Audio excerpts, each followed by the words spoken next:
After Congress stood up for female athletes. The GOP-led House passing a bill to ban transgender athletes from women's sports. Every Republican and just 2 Democrats voted for it. Watch this lunacy. Republicans who have voted consistently against the Violence Against Women Act now want to pretend today that they care about women. And why? To open up gender and, yes, genital examinations into little girls in this country in the so-called name of attacking trans girls. Wow.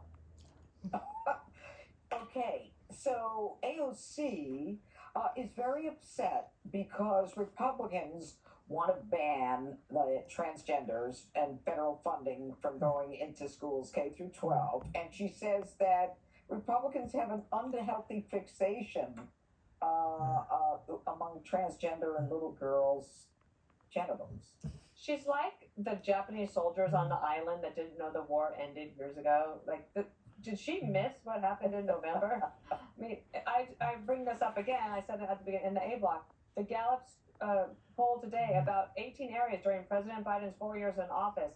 The only positive net progress in all of these issues was situation for gay, lesbian, transgender people.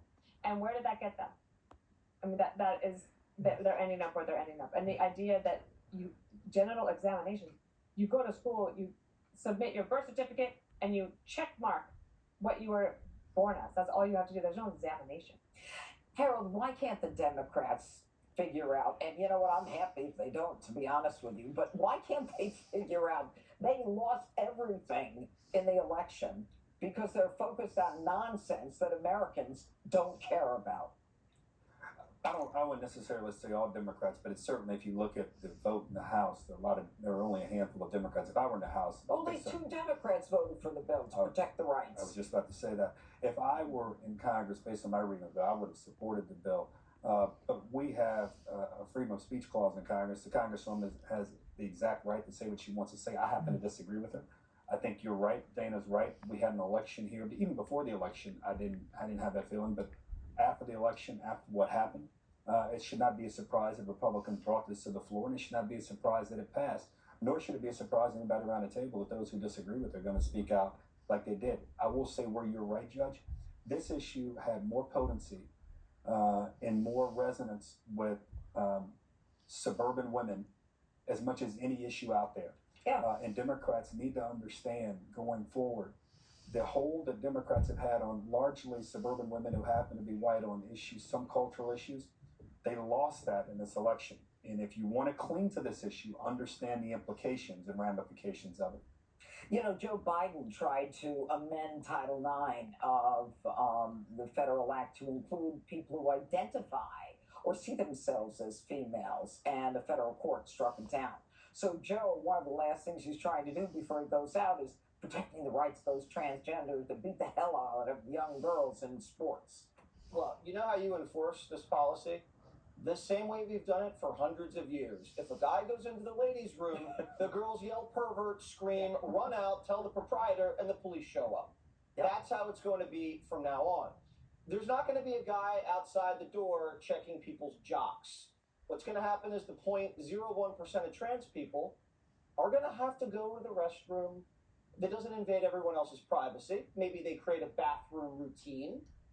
People have bathroom routines, but they're just going to have to live with it, because you can't destroy society and flout norms just because you have an issue.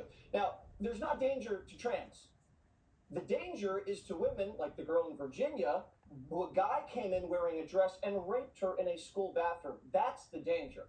Yeah, and the father got arrested because he went to school to complain about it. Hit it, Greg. All right, 2 points. One, okay, Harold's right.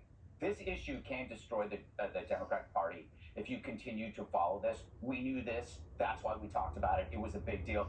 It's an insult to gays and lesbians to have the trans issue attached to them. Female to male, we don't have a problem, do we? I don't hear anything about females becoming men and having to worry about that. But male to female, a large portion, I would say almost all of them, are autogynephiliacs, men who have a fetish about dressing up as women.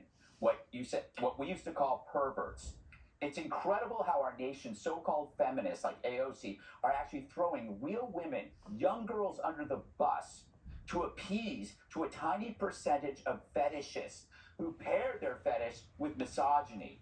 There is a reason why they do this. It's not because they love women, okay? And then for her to accuse Republicans of wanting predators to molest girls. They want them to be genitally examined. What are you talking about, you imbecile? She's disgusting. A lot of the recent sexual abuse is related to proximity. Perverts go where they have access. And you see this with all the reports of sex offenders declaring themselves women, going into the female prisons, and then committing sexual attacks. Dressing as a woman is a ruse. So, look what identity politics does to the brain. These women who used to say no means no, now say no means no, unless you're a guy who says he's a woman. I mean, you're effed up in the head, AOC. You better admit it. Not just her, but the other chick in the squad as well, and Hakeem Jeffries. You guys are pathetic and disgusting, and the Democratic Party's got to kick you out, or they're going down. That's okay. Yeah. But this bill The just fastest ban the trans sports, right? Because that's what I'm for. I don't want them in The sports. fastest is up next, Harold.